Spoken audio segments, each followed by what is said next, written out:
নির্দিষ্ট জায়গায় চলে যাও ভাইরা, তোমরা নির্দিষ্ট জায়গায় চলে যাও। এক একজন সৈনিক ঠিক সৈনিকের মতো নিজ নিজ দায়িত্বে যেভাবে তোমরা গত বছর করেছো, এবছরও করছো, সেই সঙ্গে সংগতি বজায় রেখে তোমরা তোমাদের যে কাজ সে কাজে নেমে পড়ো। স্বেচ্ছাসেবক বাহিনীর কাছে বলছি, আমাদের যে অন্ন মন্দির, সেই অন্ন মন্দিরে তোমরা চলে যাও এবং সেখানে তোমাদের নির্দিষ্ট দায়িত্ব গ্রহণ করো। এখন বসন্তের মধুময় বাতাস, কিন্তু আমরা জানি শীতের ভুকুটিকে আমরা হেলায় উপেক্ষা করেছি। কঠোর গ্রীষ্মের দাবদাহ আমাদের জন্য অপেক্ষা করছে। এই সময়ের উপর দাঁড়িয়ে আজকে এই শেষ বসন্তের মধুময় বেলায় বাবা মহাদেবকে সাক্ষী রেখে বিস্তীর্ণ এলাকার অগণিত মানুষ আমরা একত্রিত হয়েছি সেই মন্ত্রে দীক্ষিত হতে, যা মানব প্রেমের মন্ত্র, যা আমাদের জীবনকে উন্নত করার মন্ত্র। কি মায়ায় একটি ছেলে যখন 51টি পরিবারগুলো একটি একটি করে ভেঙে খান খান হয়ে গেছে, সেই সময় পার্শ্ববর্তী প্রায় 8 থেকে 10খানা গ্রামের অগণিত মানুষকে একত্রিত করে 51টি পরিবারের যে স্বাদ, 51টি পরিবারের যে বার্তা, সেই বার্তা দিতে চায়। আয়োজনের প্রাচুর্যে নয়, দাম্ভিকতা নয়, অহংকারের মদমত্ততা নয়, মানুষের কাছে মানুষের মতো হয়ে বিনয়ী হয়ে আমাদের মানুষের মধ্যে যে মিলনমালা গাঁথার প্রয়াস, সেই প্রয়াস চলছে। এই মহান কর্মযজ্ঞে আরো এখনো 4 দিন চলবে।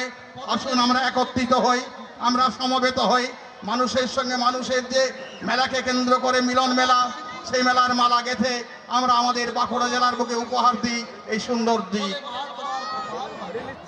আমার মনে হয় তোমার যখন আমার তোমার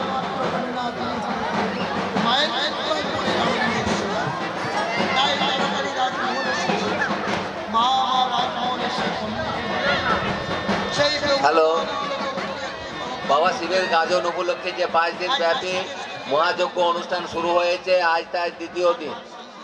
এই দ্বিতীয় দিনেও আজকে নরনারায়ণের সেবা সকাল থেকে চলছে এবং আগামী 3 দিন চলবে এবং বিভিন্ন সাংস্কৃতিক অনুষ্ঠান প্রোগ্রাম আছে। আজকে রাত্রি 9 ঘটিকার থেকে বিখ্যাত বাউল শিল্পী উত্তম কুমার মণ্ডল উনি বাউল গান পরিবেশন করবেন।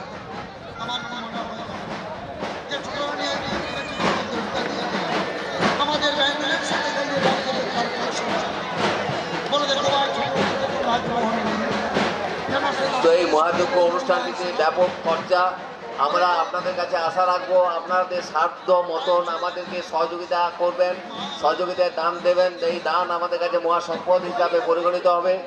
আপনারা যে যার যতটুকু সামর্থ্য থাকে আমাদেরকে সাহায্য করবেন, কারণ আপনাদের দান না নিয়ে এত বড় মহাযজ্ঞ কাজটি সুসম্পন্ন করা কোনো মতেই সম্ভব নয়। কাজে আপনাদের দান আমাদের একান্ত প্রয়োজন। আপনারা যথাসাধ্য আমাদেরকে দান দিয়ে যাবেন।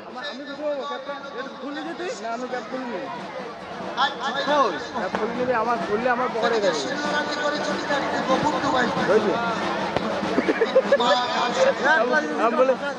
দেখি তো রুটছো ভাড়া দিলে এইখানে তো সেই কি হয়